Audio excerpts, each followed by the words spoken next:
Thank you very much.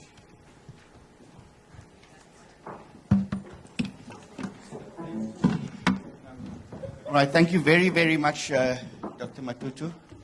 Thank you for that overview of the NRF's projected view on research and research funding. Our final speaker needs very little introduction. Crane Sodin, he's actually sent us a very truncated biography, which worries me a bit. Crane is the Chief Executive Officer of the Human Sciences Research Council, formerly a Deputy Vice-Chancellor at the University of Cape Town, where he remains an Emeritus Professor in Education and African Studies. His publications in the areas of social difference, culture, education policy, comparative education, educational change, public history, and popular culture include 4 books, 5 edited collections, and over 210 articles, reviews, reports, and book chapters. He was educated at the University of Cape Town and UNISA. He's always wanted to be a student at UWC and holds a PhD from the State University of New York at Buffalo. I should also add that Crane's recent book, The Cape Radicals, is an important read.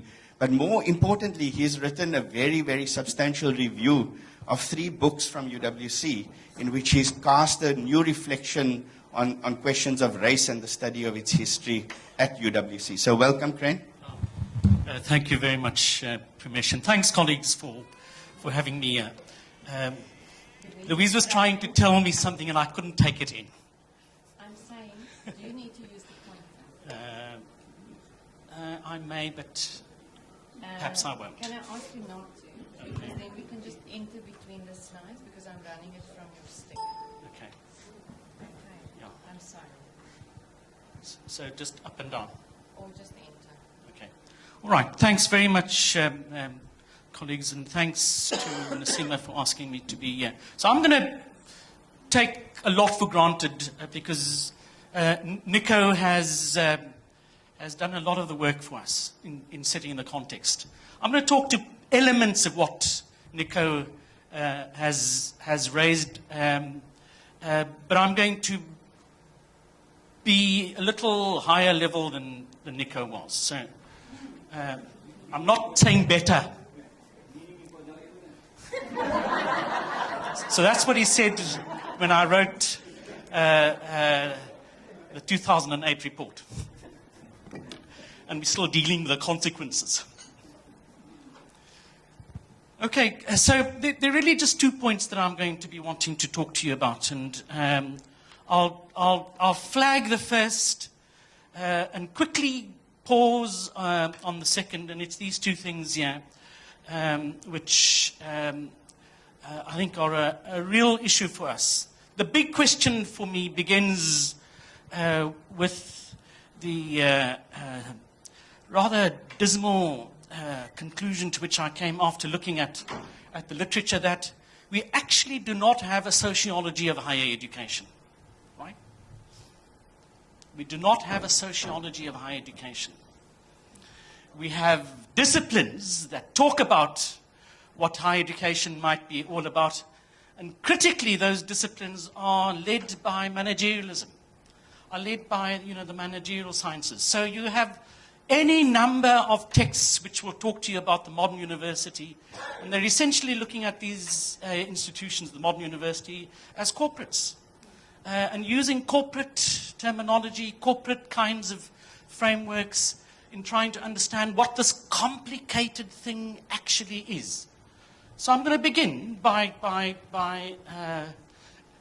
introducing you to the one single prominent global scholar that has tried to make sense of all of this, and his name is Martin Trau. Yeah? Some of you know it, hey? Not? You should. And so what Martin Trau does, and we now have this obligation of moving on from Martin Trau. Martin Trau has provided us with the kind of architecture of what this institution is all about and how the institution can be understood. He's talking largely to a context which is the context of North America and the economically developed world. He's not talking to the complexity of all of the places where the universities are and where universities are arising. But it's still a pretty useful context. And Martin Trow makes a number of very helpful overview analyses of what university systems are all about. He makes a distinction between three kinds of university systems. Elite systems, mass systems, and Nico spoke about the massification, and I'll come back to that, and comprehensive systems. Systems tip over from being elite systems to becoming mass systems when their participation rates move beyond 15%. Comprehensive systems, and we're a long, long way from that, are systems that have participation rates of 50% plus. So the big point that I'm going to be making to you is, in terms of trying to get to a better sociology of where we are, is that we have tipped over. And Nico showed you those stats, and I'm going to come back to those stats to try and put them into a sociological kind of context. But these categories, which Trow alerts us to, and let me say this very quickly because there's a lot here to talk about, really are crucial when systems transition from one system to another system. Okay? When a system transitions from an elite to a mass system, there are complicated things that are going on inside of those systems.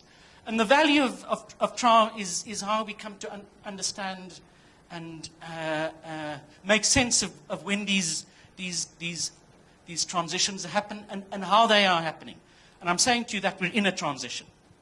And we're in the complexity of what that transition is all about. So Trow goes on to, and these are the characteristics on the left here, attitudes of. And so he's got about 8 of them. I'm not showing you all of them, but he says that you can see distinct differences in systems between elites and masses in terms of attitudes to access. In terms of access, elite systems for the privileged, access is simply a question of birth. I know that I'm going to come to the university. My father did, and my grandfather, and you have that whole kind of set of expectations about this. Mass systems are systems which operate essentially on qualifications. Do you meet the requirements? Do you meet the standards that are set? The functions are quite interesting. An elite system.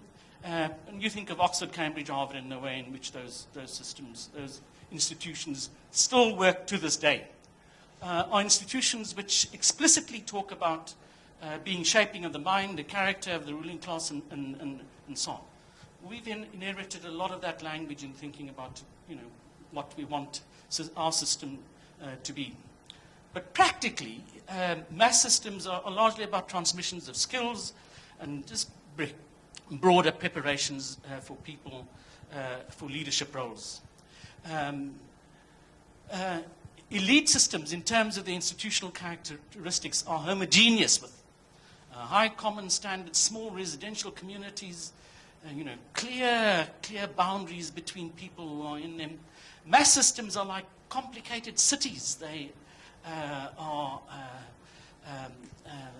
institutions where there are people from a whole range of different backgrounds inside of them. The boundaries are fuzzy. In terms of academic standards, elite systems have broadly shared and relatively high standards. Mass systems are variable, and you look at the United States. The United States has something like 3,500 institutions, and those institutions vary in look, form, shape, and you have the whole gamut of what is available. Access and selection is meritocratic. And in mass systems, you begin to have these compensatory programs and so on. Governance. Governance systems in the elite systems, the senior professors, if you're called a senior professor, you know you've arrived. Senior professors are the people who essentially run those systems. In mass systems, you have a growing participation of students. So the framework here is useful. I mean, my approach to all of this is, what does this now not help us with in terms of contexts such as ours, which are developing economy contexts? What ought we to be adding to those criteria? And that's, I think, a really important set of analytic tasks that we have to be giving to ourselves in terms of trying to understand ourselves better. So we're in that kind of space. So this is about as good as it gets now in terms of thinking about where we are. Globally, using trial, globally, universities are in crisis, almost everywhere. There are about 35,000 institutions in the world which describe themselves as universities. And you've got the whole gamut from IBM having its own university, to corporates.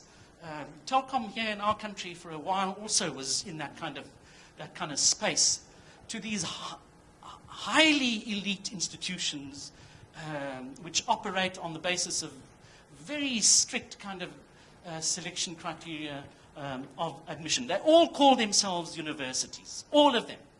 But we're in this absolute difficulty of what the function and the purpose of this thing called the university is. And this is the thing I got from you, I think, Pramesh. This guy, Thayer. Yes. Yeah. Very useful article. Came out last year. Is saying that do we still have the right to name this particular thing that has constituted itself university in a way which helps us to understand what it is? And he's saying, and it's a very complicated argument, that all of those old things that we've understood by what the university is all about, and particularly this idea that the university is going to be this collector of preferred knowledge, right? The university is going to be the site around which the kinds of valuable knowledges which exist in a society legitimately will come to reside. So he's making the point, that there are all kinds of competing forms of institutions to the university right now. And he's saying telemarketing is one. Television is another. The internet is, all of these are sites and places where the university is having to imagine itself against. And you're in a complicated moment where, as he says, we are left without a knowledge that we could use to chart a course through this contingency. He's saying, and it's the last thing that I'll say about this, that you have inside of universities currently a landscape of competing ideologies. Not just one ideology, a landscape of competing things. And the effect of that is if essentially to put the university up for to the market. So the highest bidder in that particular framework is going to come to prevail. And this is where we are as a community of people. So we're a long, long way from that founding community of people, which operated, by the way, in not untyrannical kinds of ways themselves around the idea of knowledge. But we're a long way from this idea of this institution which is able to put up these walls around themselves and to separate themselves from their context. So the complexity is essentially about the institution and its context. I mean, that's the problem that we're having to confront. How does the institution define itself in relation to that context? And I'll come back to this. Is it for the context? Is it with the context? Is it of the context? How does the university begin to think of itself in relation to into all of those? So that's what's happening on a global scale. I'm going to go through this very quickly and say to you that I've been doing this quite a lot around the country in the last year. Talking to people. It's the 10th anniversary of the Ministerial Committee's report in 2008, and a lot of people want to know what's happened since then. I essentially periodize what's happened since then into two phases. First 5 years after 2008, and then the next 5 years from 2015 onwards. So we're in a very complicated phase. The system has responded, I want to say to you, in immensely creative kinds of ways. When people say that nothing has happened inside of the higher education system, I'll say to them, you don't actually know what has happened. You don't really know about what has happened, what has come on at institutions on the ground. A lot of development. And so that first phase, I would argue, is marked by incredible institutional responses. There's a lot to talk about there. A lot of really creative kinds of things were put in place, including here at UWC. Sorry, you see I've put it first.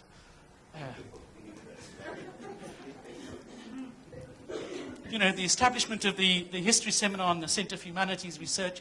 At every single institution there have been really interesting issues. I skipped that last sector, but when we got into the depth of that particular period, Ahmed Bauer raised this question. Despite all of these things that we've been doing inside of the university system, despite all of our achievements, we haven't really answered this question of what the South African university is for. We haven't come to clarity about what the South African university is for and is all about. Then, of course, we have this the 2015 uprising, and we've got all of these initiatives. Not least of all important, free higher education. A lot of money being poured into universities, and so on. And also, just politically, after 2015, and you would have a lot to think about here yourselves. The universities are preoccupied with trying to maintain stability inside of themselves. But I want to say to you, we're left here and still with this question about what's going on inside of these institutions. What is the sociology of the space in which we find ourselves? And I'm going to just give you one more slide, and then I'll stop talking because we won't have very much time for discussion. But I'm just going to talk to you about this slide that Nico showed you about our enrollment rates. The critical thing about our institutions is that, and go back to 1993. In 1993, the higher education system in the country was about 195,000 strong. Okay? Come to 2017, 2018, that system has grown to almost 950,000. In that particular period, black enrollments, and thanks for that update from 15 to 21% in terms of black participation rates, Nico. In that particular period, black enrollments have increased almost 420%. Absolute extraordinary. I mean, how do we explain and understand what is going on? Now, Dave Cooper has written a paper which all of you should read, which is half about you, which talks about how what has happened in the last 15 years has created new dynamics inside of your institution, which you ought to be very aware of. I'll come to talk about that in a minute. But the crucial thing coming out of these enrollment rates is we've seen an explosion in these enrollments. Now, what this explosion is all about is this point that I want to make to you about the sociology. and that point, so I'm a sociologist and I make this comment quite regularly. I say that we in sociology have actually left the country down. We stopped thinking after 1993. We weren't able to track and follow the complexity as this country moved on from what it was in 1993 to where it is now. And that big complexity, and it has big implications for us thinking about the university. The big complexity of that whole particular period is what happens in the social composition of South Africa. South Africa starts this particular period, 1993, with a black middle class, which is of the order of something like 350,000.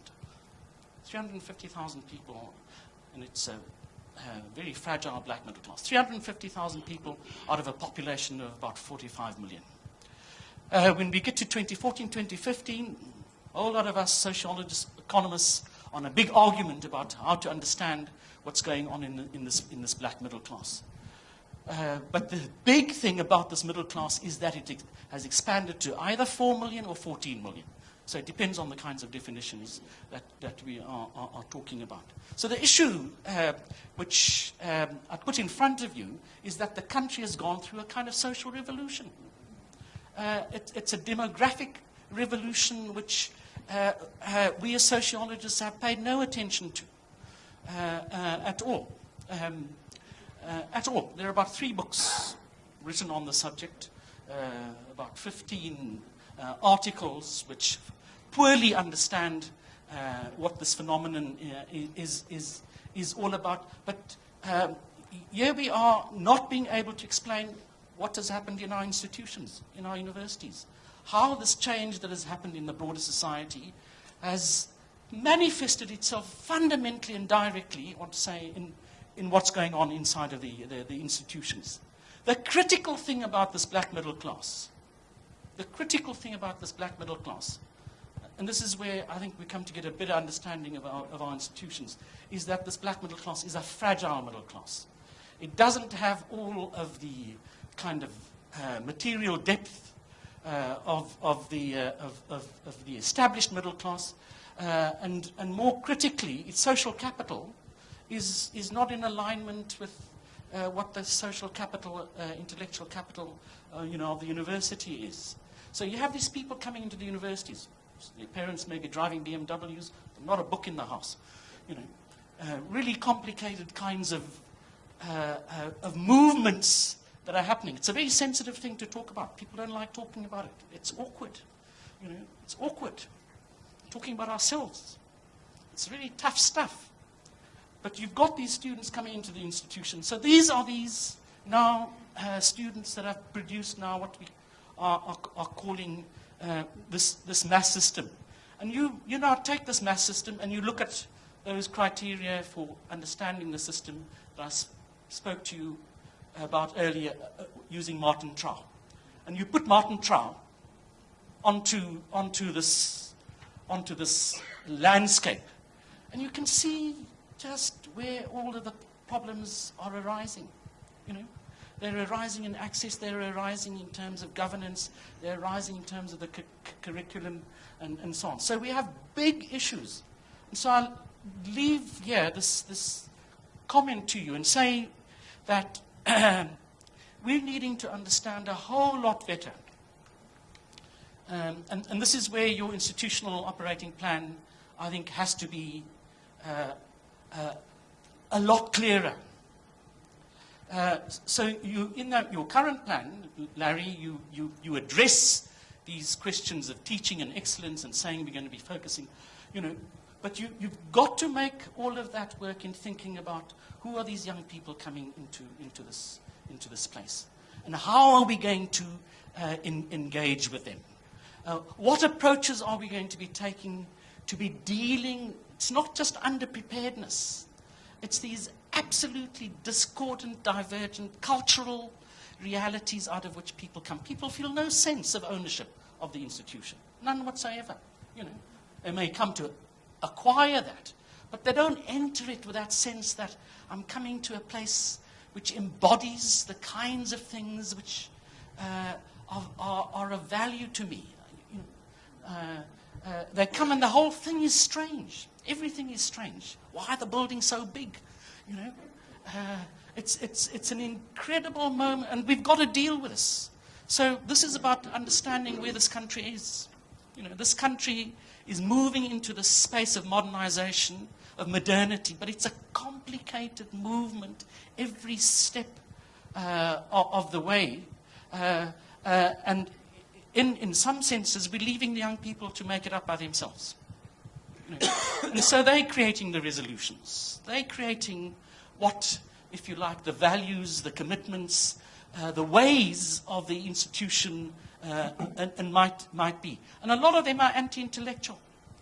You know, so if there's something that you want to kind of preserve about the institution, as these institutions are evolving, you know, as these modern institutions, how do you create an institution which is able to reflect on itself, right? How do you create an institution which is able to take all of this critically awkward stuff and make it the stuff out of which it begins to develop a body of knowledge which I'd like to say to you, the whole world will benefit from, right? How do you get also in that posture to be with those young people, but not of them? Really complicated. It's what the trouble that you had some 5 years ago. You know, it's about how the institution is tied in some ways, in ownership ways, to the context in which it finds itself. And you've got to think about, you know, how do you create a really thoughtful institution? So it's not for me just about postgrads and undergrads. You know, of course you've got to deal with all of that, but how do you create thoughtful institutions that in the context in which they find themselves are institutions that are going to be deeply provocative, but institutions that are always going to be places at which people can feel a sense of belonging? How do you do that? Thanks.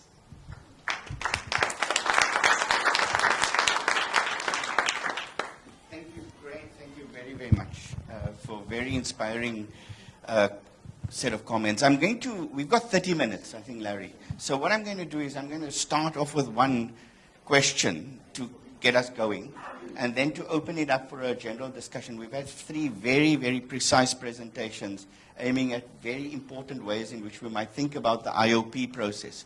And so I suppose the question I want to ask is about the languages we use to talk about the university. And you've each hinted in one way or the other that in some sense this language that we've invented for the university has come undone. And so in many ways, you know, we have lost sight of the idealism that guided the university in the struggles against apartheid. I mean, I think about Jakes in that moment in the 80s when he declared this university an intellectual home of the left first. And then when Neville had that debate with him, Neville Alexander, he changed it to intellectual home for the democratic left. And very few people picked up on the nuance of that shift in Jakes' own thinking. But in some sense, it was a deeply idealistic moment in the history of this country. And so I'm asking, in some sense, you know, we've lost track of this language that we had for the university. And we've invented a vocabulary that is quite vacuous. So the word, I mean, Bill Reddings has made this point. You use the word excellence for a university. It could mean any number of things. It could mean excellence in parking. It could mean excellence in gardening. It could mean excellence in research. And Reddings has argued that the American university has lent itself to Trumpism, partly because it has created an unwieldy language from which within to think the university. So I want to ask, you know, Nico, you've raised the question of the health of the university. And, you know, in many ways, this is about the health of the population as much as it is about the health of institutions. So I wondered if you could say something about, you know, how do we get out of the entrapment of the languages we've invented for the university? Can we find an impulse for freedom and emancipation from within the university?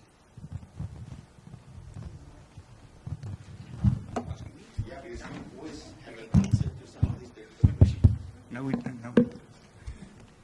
Must I sit or stand? I can't answer this question. I want to pose you a counter question.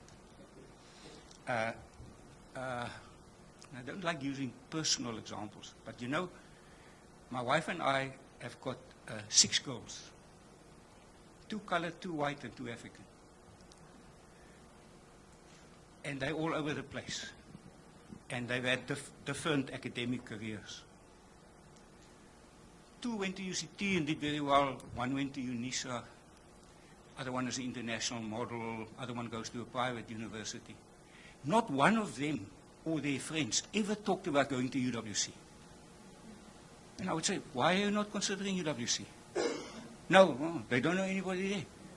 None of their friends go to UWC. So what, and as I was driving here this morning, I was thinking, what can UWC do? These universities are operating. I mean, UCT has now got the best dressed vice chancellor in the world, I hear. We'll send that note to Tyrone. Yes, you must pick up a bit. But it's also got one of the best medical faculties in the world, and Marie Leibrand's unit has just been listed as one of the 10 best research units in the world on inequality and poverty. So there's a certain attraction that they had. But what I found interesting was that the friends of my colored daughters, they all wanted to go to Stellenbosch. I said to them, I went to Stellenbosch, I hated the place. You mustn't go there. 2 of their friends went, they were very unhappy. But now I've gone to Stellenbosch. But what Stellenbosch is doing, they're doing all kinds of maneuvering. I mean, there's 5 professors, Cameron, Tuli Modonsela, etc. They are signaling to the Afrikaans, the white English community. Now, Stellenbosch did a secret survey about this language issue. Almost 90% of the students said they want to be taught in English. The council doesn't want to make it public, but the students are going there. The institution has got a certain image, and you see, particularly, I find the colored students there the most interesting. They totally in charge. They colored women on bicycles around. I mean, imagine in 1965 seeing a colored woman on a bicycle in Stellenbosch, going to the university. So there's a certain kind of thing going on there which is difficult. They did a very big internationalization drive, so they've got a lot of these kids think that Stellenbosch is just one step to somewhere else in the world, not to Pretoria as it was in the old days.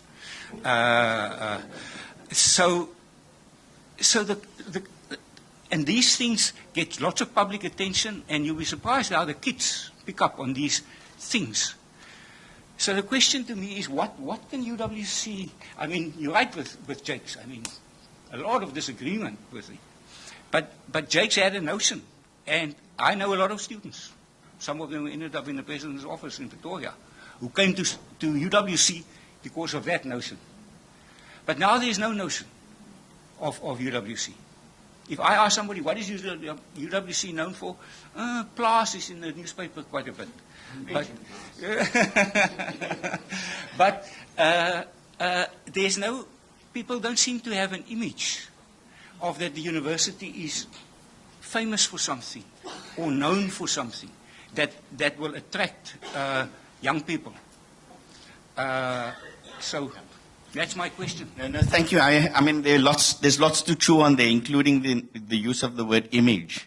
Because I'm saying, I think we have a deflated notion of image in this country, you know, and we're not working very, very hard at what it means to create an image of the university. But, Crane, do you want Dr. Matuto?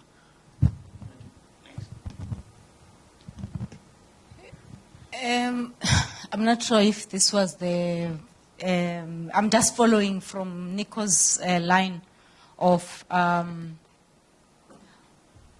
reasoning, not so much responding to your original question. So in my view, from a research point of view, you know that UWC has made strides in terms of the staff that it has hired, the proportion of that staff with PhDs, the productivity in terms of postgraduate students, the growth in postgrad students, and the doctoral students. So I do think that over the years, it has made a name for itself. It may appear as number 11 in the broader scheme of things. However, there's been a lot of growth. And number 11 in productivity in terms of doctoral students. But I do think that it still has a number of challenges in terms of its staff composition, which is not aligned with the student composition, particularly at postgraduate students. So in terms of taking a principle which is saying, let's build on our current strengths, I do think that research is one of them. So we are trapped in languages, colleagues. We're absolutely trapped.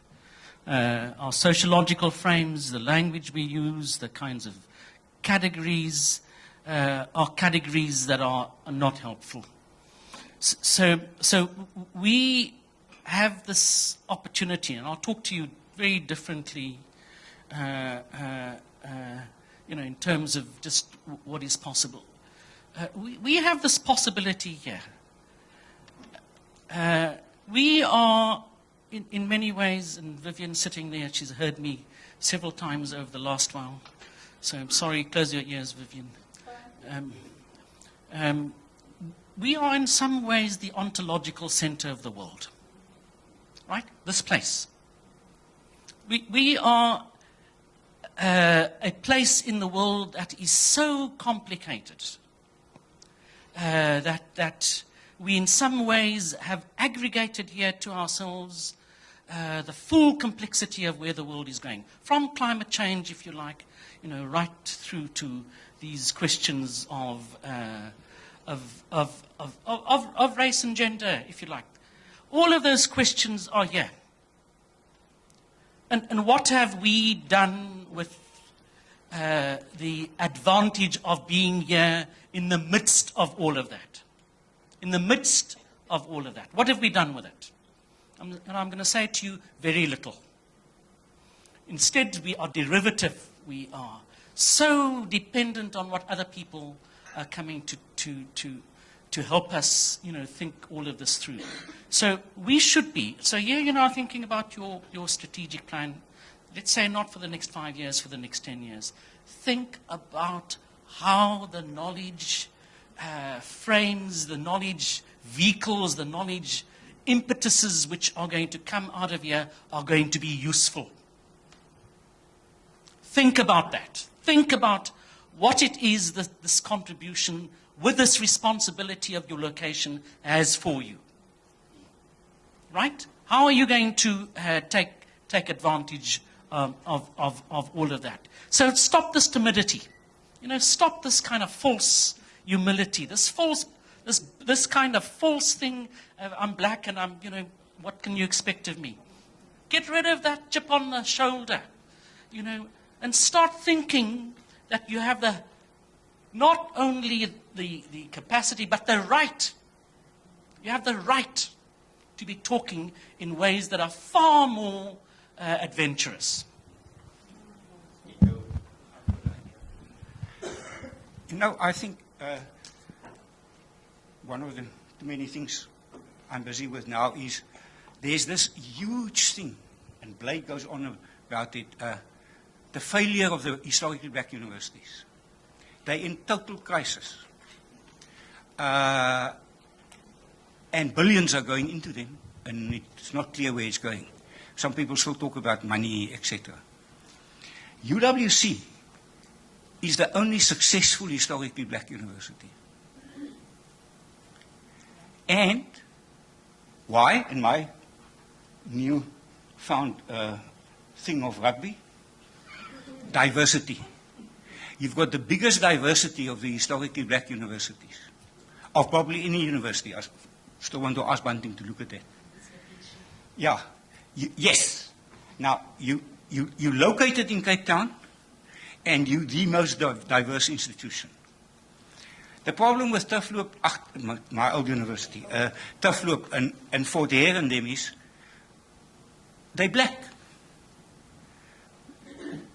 What they're doing now, what is strange in the set of statistics I looked at last week, is their senior administrative staff are all white.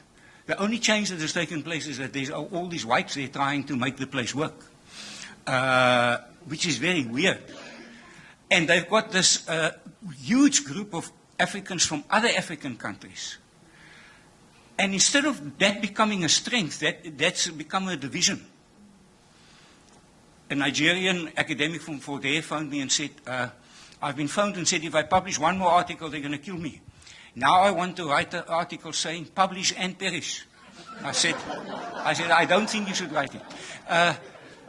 But this combination of location with all these educational institutions, HSRC, all these other ones, plus the diversity. You've got to increase the diversity, perhaps, of your student body a bit more. But it's already coming. So I think it's very important to shift this thing from white, black, colored, etc., but the notion of diversity.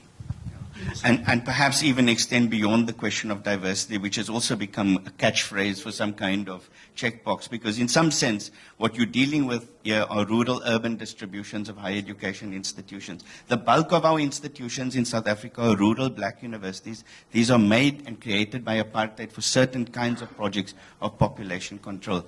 I mean, I just want to also say, Crane, you know, the other thing that comes to mind, of course, that I often say this in relation to my current work, that at the moment of the end of slavery in 1834, the revolution in science actually happens here in the Cape.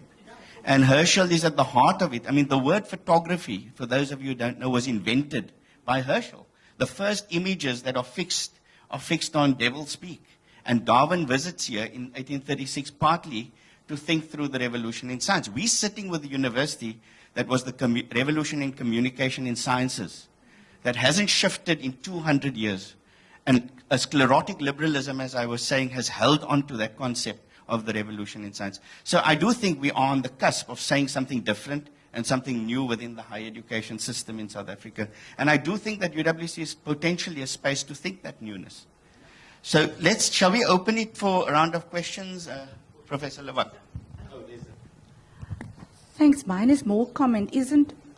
Aren't we really at the stage where if we take a step back and think through this UWC story, that what Crane was saying, we're actually at that stage that if we do it critically, drawing on the kind of strength, we might be able to shape who we are instead of always falling back on we are the intellectual home of the left or for the democratic left, almost as a default.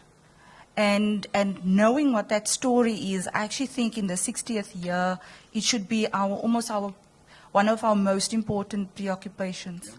I mean, if I may, I think that perhaps one way we might think about this is the question of a university for post-apartheid freedom, and to redefine what we mean by post-apartheid freedom. I don't think we know what we want to talk about when we talk about post-apartheid freedom. Anyway, are there any comments? Shall we collect a round of questions?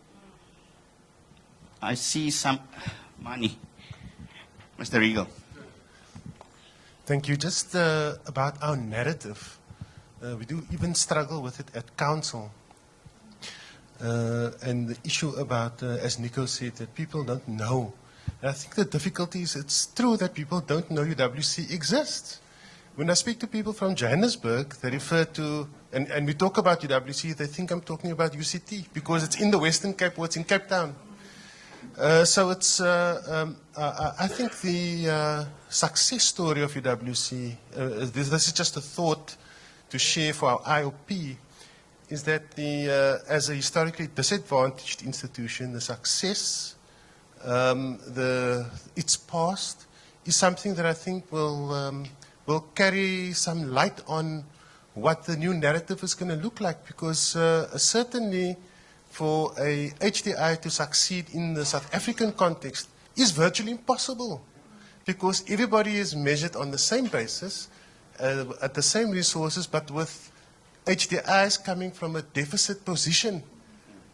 And the type of grant, I forget what they call it, a redress grant, HDI grant and so on, it's insufficient, and there's even lots of rhetoric and entrapment in those kind of grants at the moment.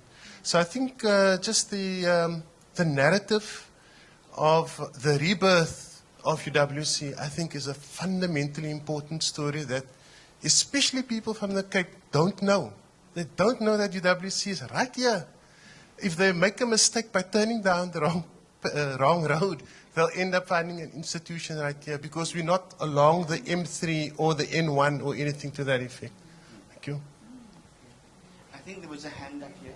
Sorry, could you also, could you also introduce yourself just for the benefit of our guests? So my name is Matthew from the EMS faculty. Yeah. My question is, I listened to all of you, and you clearly indicated the complexities of the university and how university is transitioning. And I'm wondering, the effect of the technological disruption, how does that also add onto the other transitions that we're seeing? I'll appreciate your response to that. Great question. Thank you. Shall we go in reverse order? You want to take more? You want to collect more questions? Yeah. Shall we? Andre. Thank you for very interesting presentations. I went to the mall on Saturday, which is shopping day, and it was empty. And I said to my wife, what's going on? And she said, but I do my shopping online. And I'm just wondering if the mall owners had an IOP discussion a few years ago to predict what would happen in future. And the reason why I'm making that statement is higher education, the South African or the education landscape globally. For me, the context is a much bigger question. It's about, do we need 3-year degrees? Is that a meaningful number of years in terms of achieving what? And I think people see universities, coming to university as a ticket to get a better life outside, not a meaningful life to get a better life. And I think we need to change our mindsets around that thing specifically. And IOP is a rather short-term plan. What is the port or the harbor that we're sailing towards in 30 years' time? We need to see where that is so that when we do a 5-year IOP, whatever the achievements are within that 5-year should lead to this harbor that we're sailing to. Otherwise, we could be going to the Antarctic rather than to the Arctic. So I think that and I really appreciated Crane's because he gives me a little bit of a feel of the thinking around that. But I think for me, that is the real landscape that I would love to, the smart people to tell me about what that landscape is going to look like. This virus that we're dealing with at the moment, it could be a good test for us to see if we shut down this place because of the virus, how are we going to, because I think that's where education is leading to. We're going to do our education from our computer at home. We don't hear about that kind of issues in this context. Thank you, Chair. Thank you, Andre. Vanessa, and then we'll come to you, and then we'll ask the panel to gather some thoughts. Thank you, Pramesh. This might sound like a mundane kind of question, but as we pursue these questions of narratives and image and constructing our identity, I'm always curious about the students whom we do have. How do they see this institution? What is their image of who we are, what we represent, and what we mean to them? And I think we run the danger of trying to sort of traverse these huge gaps, in terms of having these aspirations for, and that's great, who we are, but not thinking about who our students are. And that's not necessarily a constraint, but it's critical as we plan for the future. Where's the data that helps us understand whether our students are still all majority first generation, B, majority experiencing unmet financial needs? Or is it the case, as Crane is pointing out, that there are far more and more middle class students coming to the universities? And what's that reality here? And how does all that impact who we want to be, and in which ways we're actually preparing ourselves as an institution to be prepared for the students whom we do get? So what are our critical questions with regard to that as well? And then there are questions around that of student success. Why is it that we are ranked so highly as an HBU, and we 10th in the world or something in development studies, but our undergraduate student success is still basically the lowest in the country. So how do we talk about these things together in a congruent ways that sees us addressing the real issues while we try to move an institution in the future? I mean, because my view is if we don't do that, we're back in the same crisis and in the same situations that we have been in for the last decade. Our student success numbers have not changed for 10 years. And in those 10 years, we've done amazing things as an institution. So how do we talk about that, and what are the gaps? What are we leaving behind as we think about these narratives of what we are transitioning to and what we are transitioning from? Thank you very much, Vanessa. And then we'll take one more at the back. Mandla.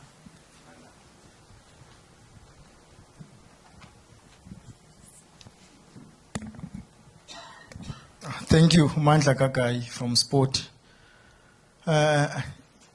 Firstly, I think we, as UWC, we need to define what transformation is according to UWC, because we all say we are a transforming or transformed university, but I do not think everyone can stand up and say this is what transformation means at UWC. And secondly, we also need to be honest with ourselves and accept that we are no longer living in an age of traditional university or traditional teaching. We need to acknowledge that while students are coming to university to get degrees, there must also be something else that will help those students outside of class to be better citizens. Because currently what the universities are doing, you come, you do your first year, or if you fail, you drop out, off you go. In a way now the problem is transferred to the society. So we need to say, as much as university is a place of teaching, learning and research, what else can be done? Because not every student that comes to the university will leave with a degree. Those that come and show different talents in areas that do not belong to class, how do we make sure that we support those individuals to still be active contributors in society? Thank you. There's hope for the rugby player. And you want to start? Okay. Thanks very much.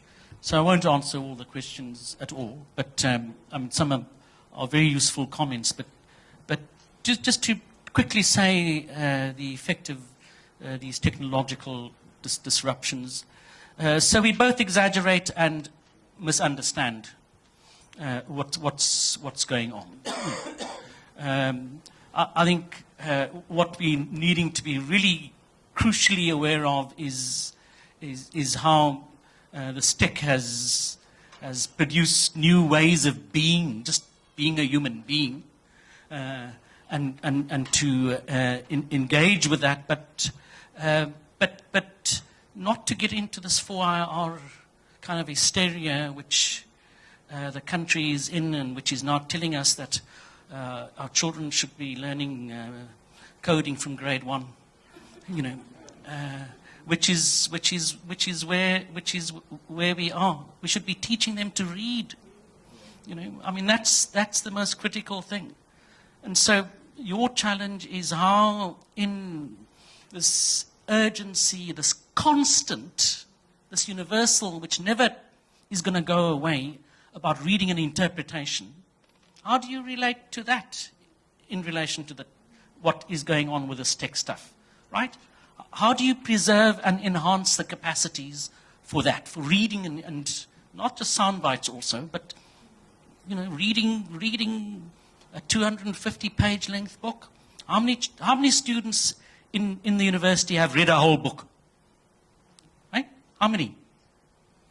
And to insist on that. So I mean, that's the first point to make. The second point is to say quickly in relation to Vanessa. Vanessa, it's really crucial that we are understanding what is happening to the class nature of this country. This whole thing about the black middle class is absolutely crucial.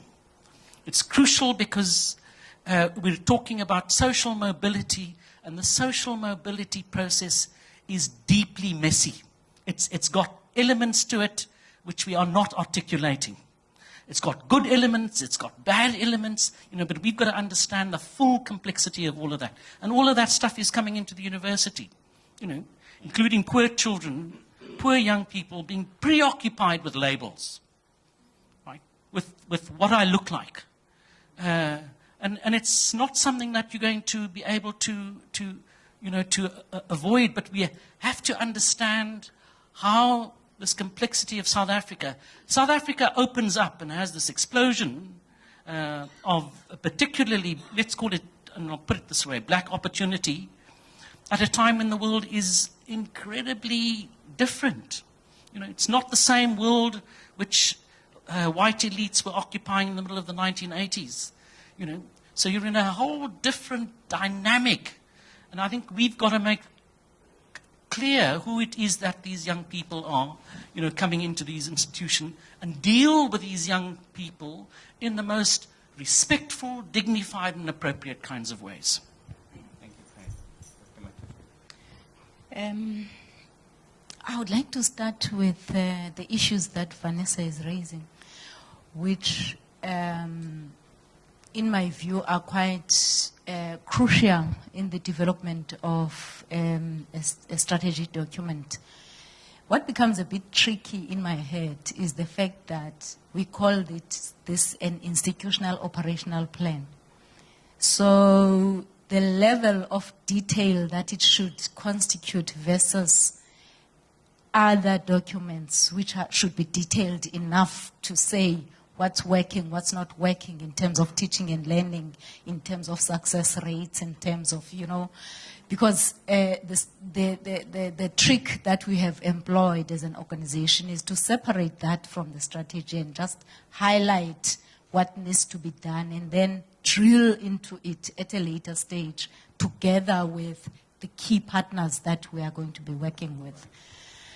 And then the issue of technological disruptions is quite a crucial one. Within our vision, we have refused to talk about 4IR. We want to be specific. If we talk about artificial intelligence, we say so.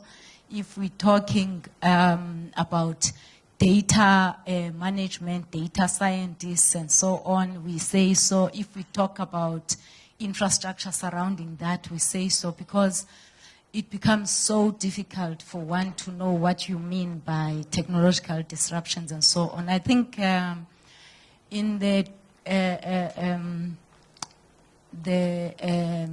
unrests that we had, institutions were very, very creative in ensuring that their students were engaged while they were outside campuses. And at the same time, they were able to go back and write when the opportunity did arise. And some were even engaged and were able to write outside the university. So I do think that we need to have some level of clarity in our heads when we talk about these things, where it's feasible, where it's not feasible. My daughter is at University of Pretoria. 3 of her courses are online, and she's doing the others in a face-to-face interaction. Right. And I cannot imagine in my area, David, having online advanced, I would say, real analysis courses at all. So there would be perhaps some, including calculus, which can be online, but those which require a lot of theoretical grounding and thinking, I don't know, I cannot imagine them being online. That's very crucial. I think the one worry I have is that we don't have cohering points of the sensibilities of the university any longer. In other words, the university has become completely dispersed. And what we've done is we've exacerbated the inheritance of the Kantian University. The faculties are in conflict. Instead, we ought to be cohering our sensibilities in one way or the other. I keep thinking that Verwoerd's reason for creating these universities was to diminish the kind of senses. And so this university was not given any creative disciplines to work with. And, you know, those are so crucial for bringing students together to think with us as equals, not as student and teacher, but as equals about the kind of conundrums that we face as a human condition. So a couple of years ago, the colleague from Belgian University, from Brussels, was here, and we asked her what they how they deal with the question of speed at the university. Because everything, I mean, you get up in the morning at 5 and there are like 50 emails. So the university is on speed, if you like. And she said, you know, they invented a class for slow thinking at the university, and they brought a cellist to teach the class. And it's the most popular course in the university. All the undergraduate students want to sign up for it because they all want to learn a musical instrument, and they all realize how quickly, realize quickly how difficult it is to learn an instrument. And so there's something about this education that is on skids here. And we are sending students into a death drive with the speed at which we want them to operate. So I'm wondering whether we ought to be rearranging the temporalities of the university and say, look for those places where we slow down the mechanisms by which knowledge is acquired, produced, thought about. Sorry, before we proceed on that thought, I would like to just finish my line of reasoning.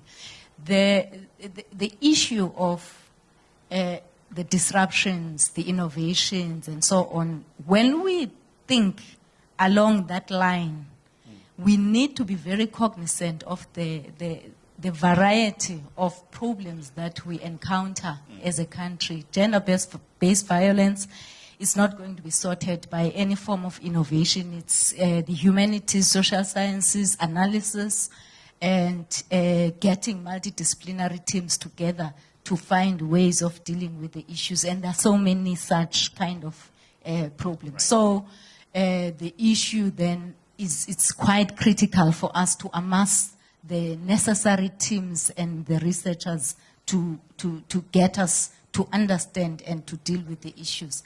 Transformation, I agree. As I mentioned, within the NRF, we had to come up with some kind of analysis of what it means for us.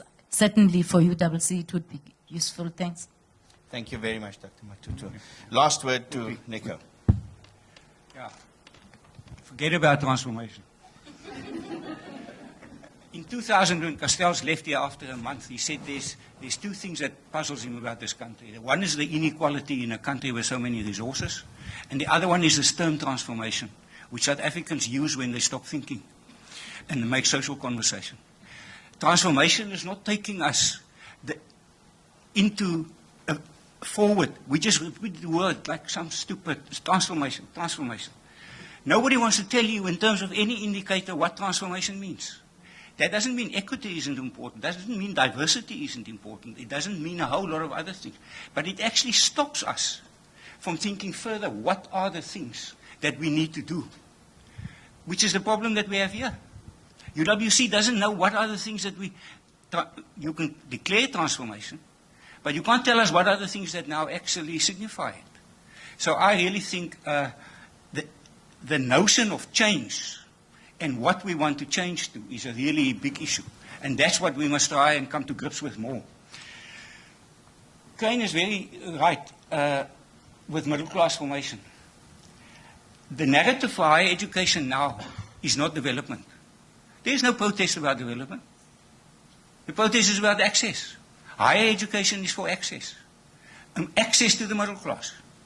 But the problem is we're now sitting with a bankrupt middle class who are not productive. So if you have an unproductive middle class, then you've got a real big problem. Because a lot of those middle class people are very innovative. You know, that partially happened in Tunisia and there. What they did is they warehoused their students. They put thousands of students in so-called colleges just to get them off the street and into some education. But they weren't getting jobs for it. But these buggers learned about the internet and other things in these warehouses. And they completely outmaneuvered the regime when they protested. So it gave them advantage in protesting to the system. But it didn't take them any further. They're still stuck where they are. So for me, I want to get, students and staff. I was head of student services at WITS and black universities. I was general secretary of UDUSA, of the staff. I've just been pulled into some big international project on collegiality of staff. Is there collegiality here? I said directly, collegiality is gone in South Africa. There's no collegiality. There isn't a National Staff Association. I don't get staff, I don't see staff feeling collegial about their institution. I told them about the UCT example where in voting for 2 black women, the one academic got so upset that he ate the ballot papers. They said, but at least you are still voting. In some of our countries, we're not even voting about who gets a job. So the one side is how do we recreate? In the 80s, and you do so with Jakes, I mean, he was one of the leaders. We had some misguided notion of a new South African university, but at least we had one. And we had meetings, and people participated, and people felt that they part of something. And then the other side is the students. 2 interesting little things. Habib. Last night, I don't know, you saw him go on there with some big African shirt again. He's now really become a showman. But he reminded them that he's the first vice-chancellor that took a secret ballot on whether the university should stay open. And 80% of the students say the university should stay open. He completely diffused the opposition movement. Why are we not asking the students when they protest?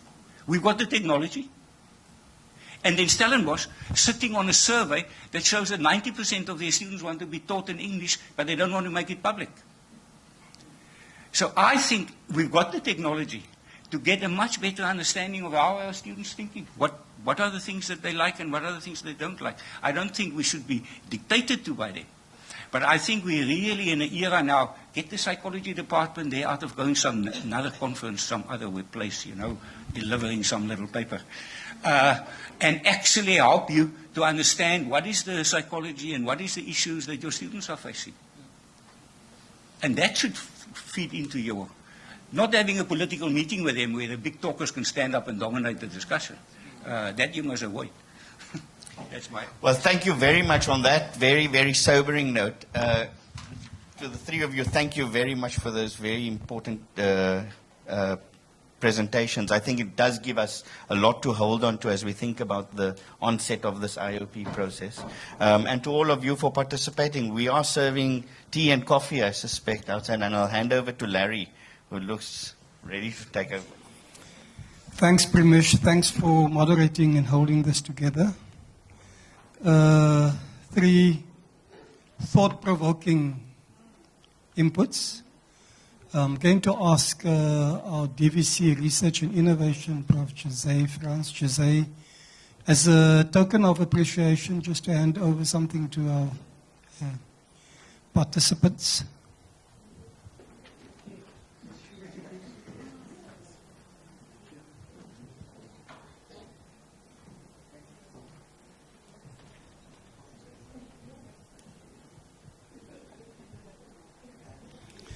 And just before we break, because I'm standing between you and tea, I started this morning by referring to Jamison's cognitive mapping. How do we map the terrain and be open to the possibilities as opposed to be locked and imprisoned and entrapped in the discourse of the past? And so even the language that we use of who we are continues to project who we become. And so we're going forward, looking into the rear mirror of where we should be going. If we continue along the same lines, the same language, the same discourse.